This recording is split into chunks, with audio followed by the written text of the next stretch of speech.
We're going to begin part one of the major events of the American Revolution. Tensions on the rise. Surprisingly, there were many appeals to Parliament to repeal the taxes and ease reactions on the colonies.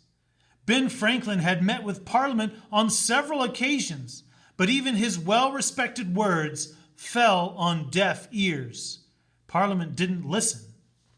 The tensions in Boston were higher than they'd ever been, as Boston was becoming the focal point for the British, especially with the Intolerable Acts, the Boston Massacre, the Boston Tea Party, the Sons of Liberty. These historically epic events and people were all centered in Boston. Britain is focused on controlling Boston now, which will be the example for the rest of the colonies. If they can control Boston, none of the other colonies will react and mess up like they have done. Patriot leaders had elected delegates from each colony to attend the First Continental Congress. Those leaders assembled in Philadelphia in the fall of 1774. This congressional meeting accomplished only a few items of business. The first was to mark the Intolerable Acts as null and void in the colonies, meaning that the colonists doesn't have to listen to the Intolerable Acts because they have been marked as like not needed.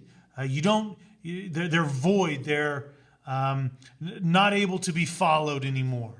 The second was to encourage the colonial rebels to arm themselves, meaning have guns and cannons ready and prepare for a potential fight. The third was that they needed to meet again if Parliament refuses to repeal the Intolerable Acts. Patrick Henry was a patriot leader. He begged his fellow colonists to stand with Boston. Don't forget about Boston, encouraging them to take up arms. His cry was, "I know not what course others may take." It means I don't know what other people are going to do.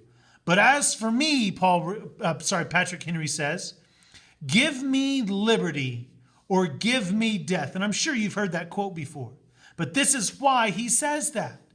He's wanting everybody to be prepared for potential war. The British royal governor in Boston was determined to not let the colonists arm themselves. He was going to try to take away their guns and ammo. He ordered troops to seize the militia's military supplies in Concord, which was about 17 miles away from Boston. He was hoping to catch the colonial militia off guard, so he sent troops in the middle of the night. Unfortunately for the royal governor, his wife was an American, and she was also a spy for the colonists. She sent word of the attack, and Paul Revere sprung into action.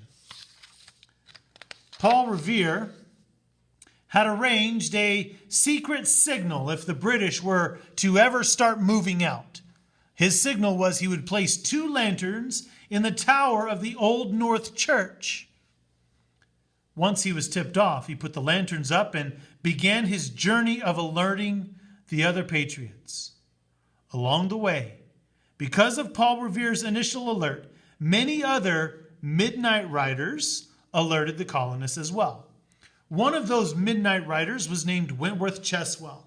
He rode north to Portsmouth to alert the patriots there. Paul Revere rode west. Wentworth Cheswell rode north. Others rode south and other directions. But Cheswell is an interesting character. He was biracial, half black and half white. He was very well educated. He was also a very successful teacher and had been elected as the town messenger. However, he is not well remembered because he was considered black and the British didn't follow his route north. Revere rode west, like I said, where the British were heading, and alerted Lexington, then Concord, then continued on. The The British are coming. The British are coming. That's actually falsely quoted Paul Revere. He didn't actually say that. During one of his stops, Revere was shushed for making too much noise. Revere responded, "Noise? You'll have noise enough before long. The regulars are coming out," is what he actually said. Revere wouldn't have said the British are coming because everyone was British. That would be like me saying, the Americans are coming, the Americans are coming. And that would be very confusing for those people if he were to say the British are coming. Early that next morning, April 19th, 1775, make sure you have that date, the Minutemen were waiting in a field at Lexington, Massachusetts, as the British regulars came marching up. Minutemen were the colonial militia members who could be ready to fight at a minute's notice. The orders for the Minutemen were, don't fire unless fired upon. In other words, don't shoot first. The general there, or the leader of the Minutemen said, if they mean to have a war, let it begin here. The regulars were shouting at the rebels, saying, you need to go away, you must disperse.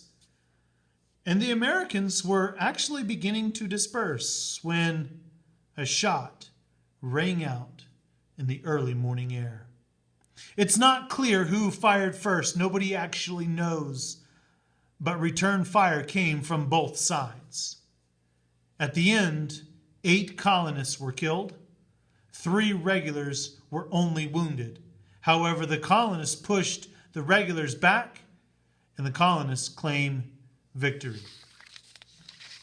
The regulars continue on toward Concord, which is 7 miles away. There, more colonial rebels met them. The British, however, destroyed militia supplies and headed back toward Boston. The regulars had been marching for more than 24 hours and were physically exhausted. The Minutemen were firing on the regulars all the way back in a guerrilla warfare style attack, attacking from behind walls and trees and surprise attacks.